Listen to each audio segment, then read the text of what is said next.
Hello everyone, নতুন একটা দিনে তোমাদের স্বাগতম। তো সকালবেলা ঘুম থেকে উঠে দেখো সব স্নান টান করে একদম পুজো সেরে চলে এসেছি রান্নাঘরে। যেহেতু ছিটের স্কুল বন্ধ চলছে সেই কারণে কিন্তু রান্নার তাড়াহুড়ো নেই। আর এদিকে ধীরে ধীরে রান্না বসিয়ে দিয়েছি। তো এদিকে কিন্তু রান্না বসিয়ে দিয়েছি আর এদিকে ভাবছি একটু চা করব। তার কারণ সকালবেলা ঘুম থেকে উঠে যে চা খাবো সেই সময়টা হয় না। তার কারণ আমি সকালে না স্নান পুজো না সেরে চাটা খেতে চাই না। সেই কারণে চা খেতে খেতে প্রায় আমার 10টাই বেজে যায়। আর এদিকে সব কাজগুলো আমি কিন্তু রাত্রেই গুছিয়ে রাখি। যেমন এঁঠো বাসনগুলো কিন্তু রাত্রে মেজে রাখি। আমি এঁঠো বাসন সকালে মাজি না।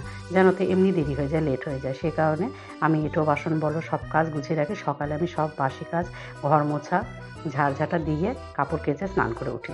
এই কারণে সকালে আমার খুব একটা কাজ হাতে থাকে না।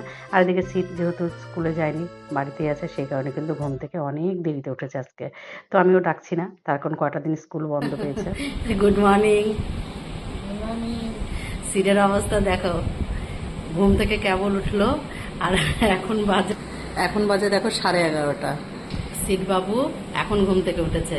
কেন এত লেট কেন? তো স্কুল নেই, পড়া নেই, ম্যাম গেছে ঘুরতে, তাই সিটের পুরো ছুটি, তাই তো সিট? সেই কারণে একটু রেস্ট চলছে, আবার সোমবার থেকে একদম মন্ডে থেকে স্টার্ট হয়ে যাবে, তাই তো?